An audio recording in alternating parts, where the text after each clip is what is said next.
Hello viewers. ये 2007 का साल है और 27 दिसंबर यानी आज ही का दिन है जब पाकिस्तान की former prime minister Benazir Bhutto को असैसिनेट कर दिया गया।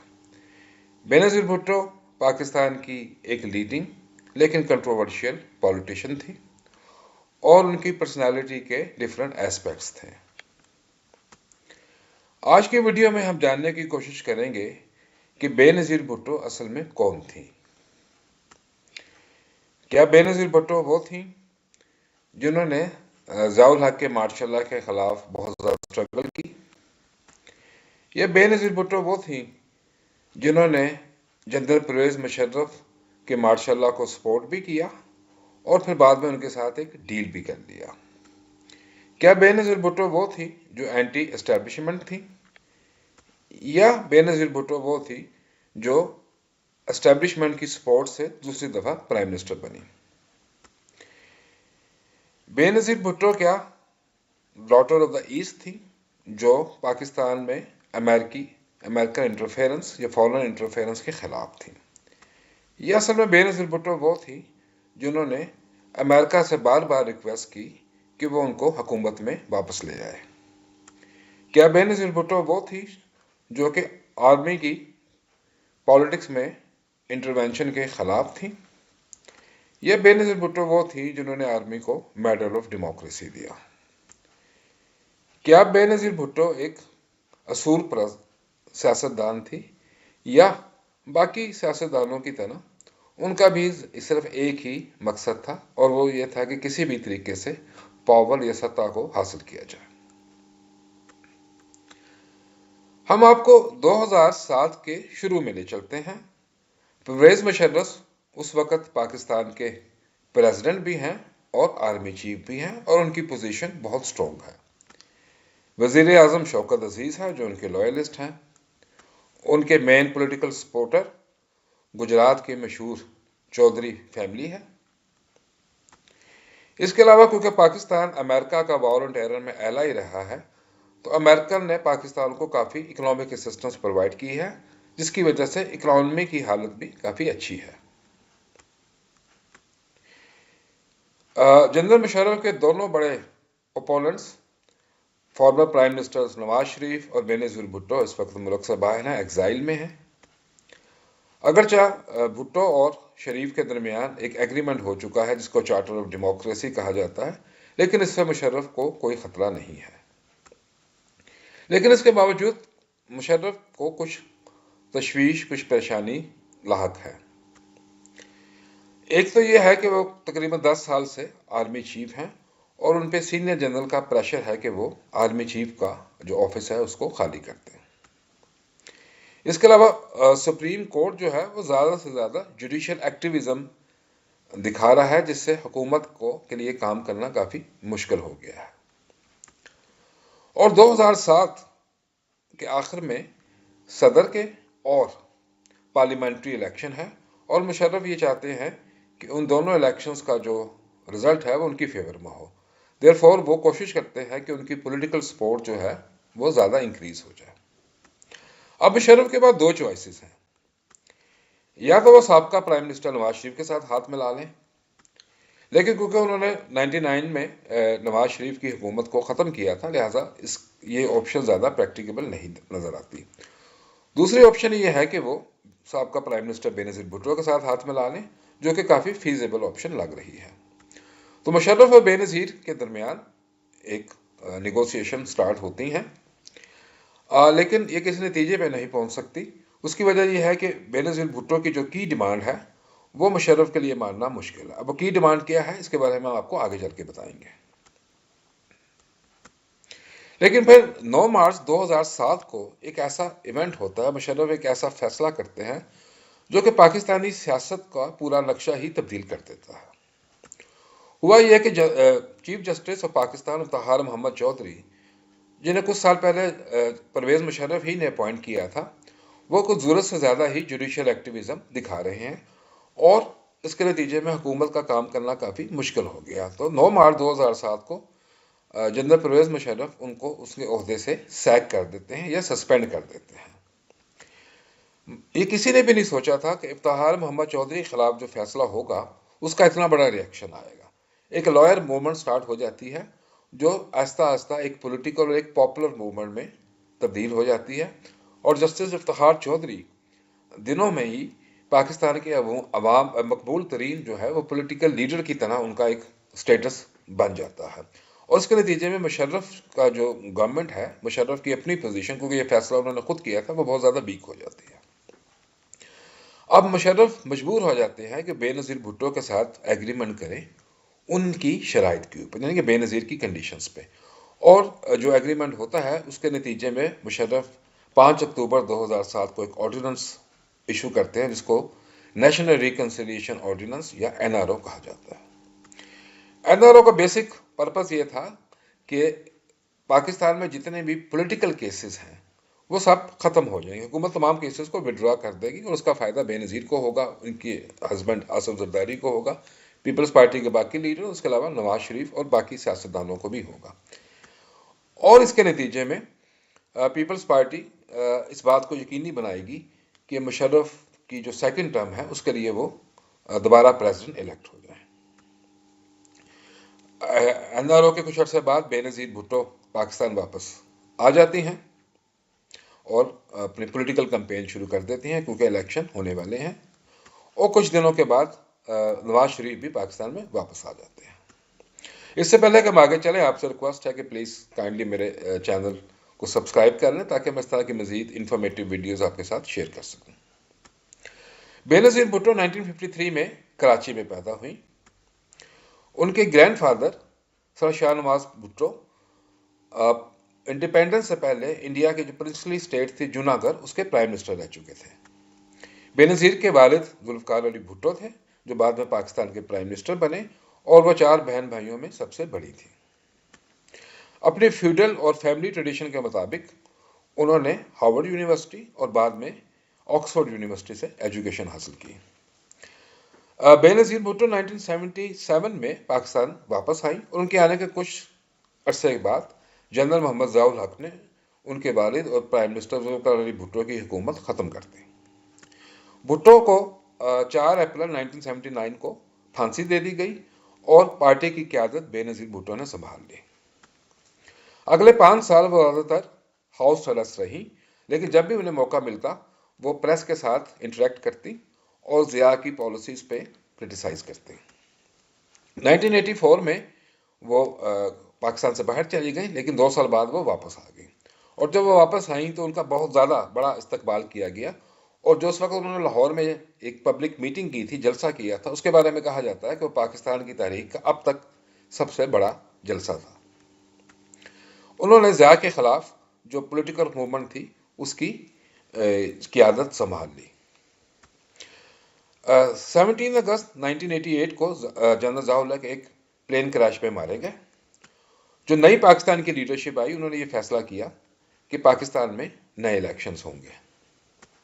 1988 के जो इलेक्शंस थे उसमें पीपल्स पार्टी सबसे बड़ी जमात बनी, लेकिन इसके बावजूद उसको सिंपल मेजॉरिटी नहीं मिल सकी क्योंकि 207 जो नेशनल असेंबली की सीट थी उसमें से पीपल्स पार्टी को सिर्फ 94 सीट्स मिल सकी। नंबर 2 पे उस वक्त जो बेनज़ीर के बड़े मुखालिफ थे नवाज शरीफ, उनकी पार्टी रही। लेकिन इम्पोर्टेंट चीज़ ये थी कि नवाज शरीफ ने की पार्टी ने पंजाब में फतह हासिल की और हुकूमत बना ली, और पंजाब जो है पाकिस्तान का सबसे बड़ा और पॉलिटिकली सबसे इम्पोर्टेंट प्रोविंस है, और उसका पाकिस्तान की सियासत में वही स्टेटस है जो इंडियन पॉलिटिक्स में उत्तर प्रदेश या यूपी का है।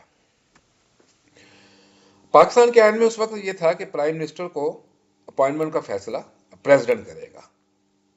अब क्योंकि किसी भी पार्टी के पास क्लियर मेजॉरिटी नहीं थी तो प्रेसिडेंट जो है वो बेनज़ीर को भी सदर वज़ीर आज़म बना सकते थे, या नवाज शरीफ या किसी और अपोजिशन किसी और जमात के लीडर को भी बना सकते थे।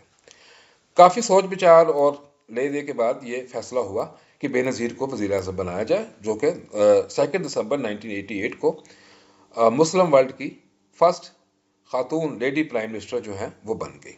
लेकिन उसके नतीजे में उन्हें उस वक़्त की जो एस्टेब्लिशमेंट है उसके साथ एक पावर डील करना पड़ा, जिसकी इम्पोर्टेंट प्रोविज़न एक तो ये थी कि गुलाम इसहाक़ खान जो है मुल्क के सदर रहेंगे, पाकिस्तान की फॉरेन पॉलिसी चेंज नहीं होगी और फॉरेन मिनिस्टर जो पहले थे वही रहेंगे। और बेनज़ीर की जो हुकूमत है वो दिफाई मामलात में, डिफेंस मैटर्स में कोई इंटरफेरेंस नहीं करेगी। और जिस तरह एग्रीमेंट हो गया था, कुछ हफ्तों बाद प्रेसिडेंशियल इलेक्शन हुए, उसमें पीपल्स पार्टी की सपोर्ट से गुलाम इसहाक खां जो है वो सदर बन गए पाकिस्तान के।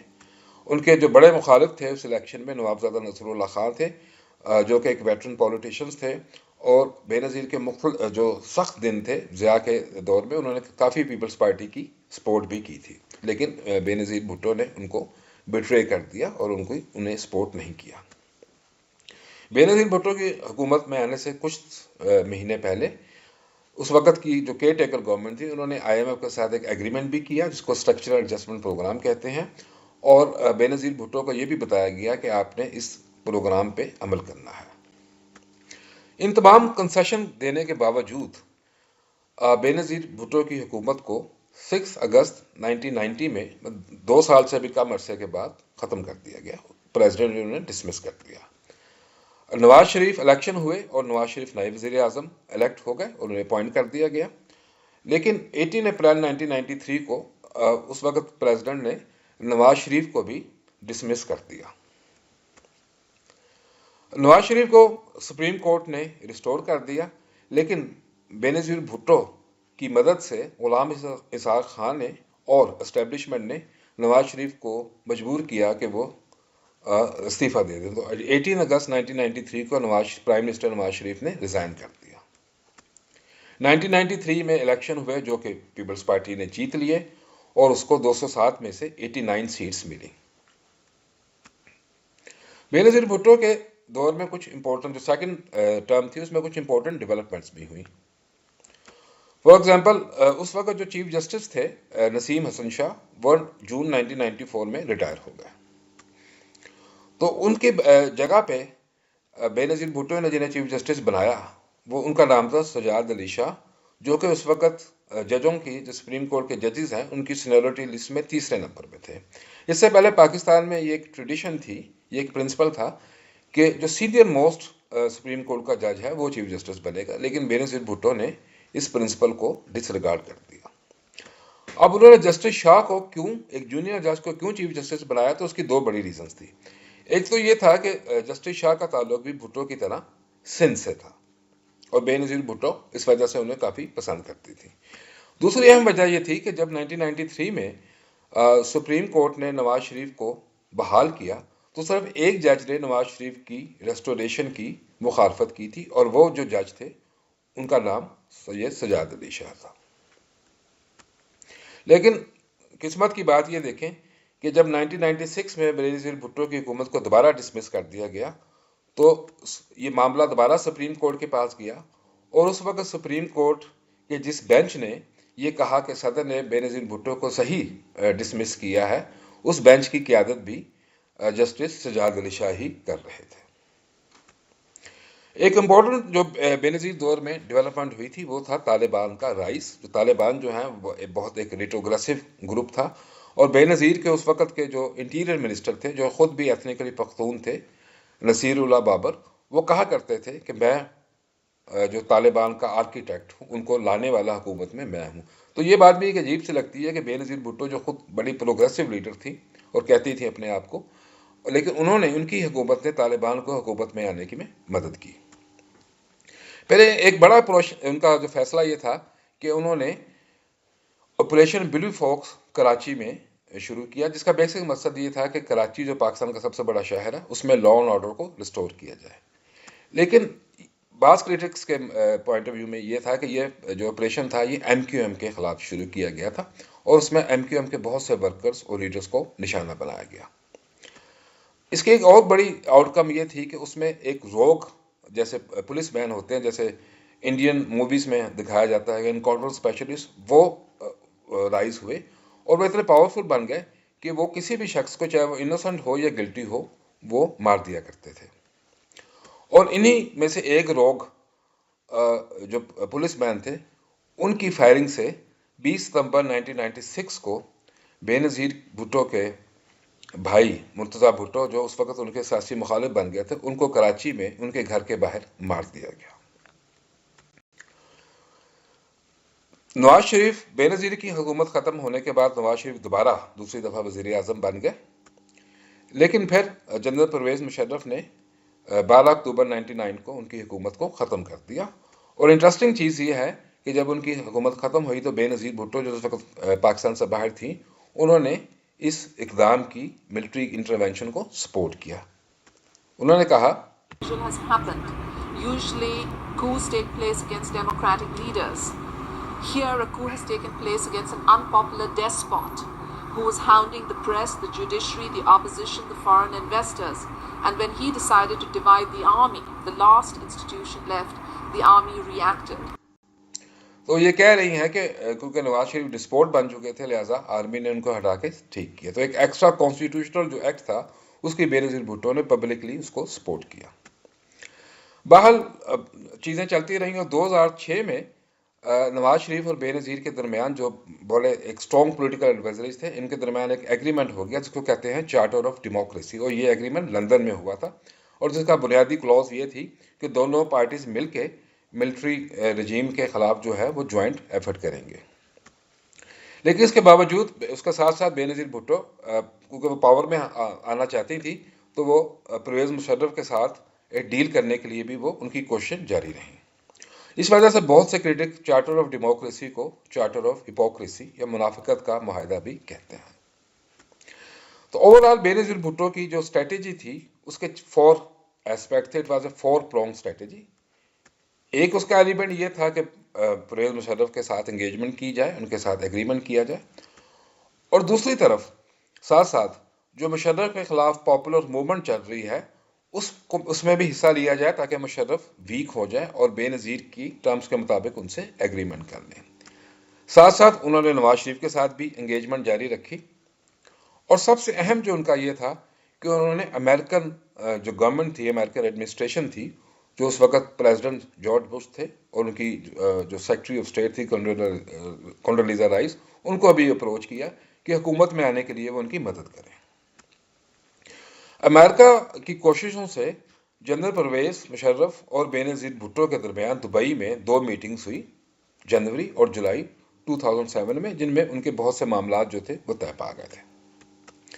और उनके दरमियान जो डील हुआ दोनों के दरमियान, उसको फाइनलाइज करने में उस वक्त अमेरिका के जो यूएन में एम्बेसडर थे ज़ल्मे खलीलज़ाद, उन्होंने बहुत रोल प्ले किया। इसके बाद डिप्टी सेक्रेटरी ऑफ स्टेट नेग्रोपोंटे ने सितंबर 2007 में इस्लामाबाद का विजिट किया और उनकी विजिट का एक पॉइंट एजेंडा था कि बेनज़ीर को और मुशर्रफ के दरमियान डील को मज़ीद जो है वो प्रमोट किया जाए।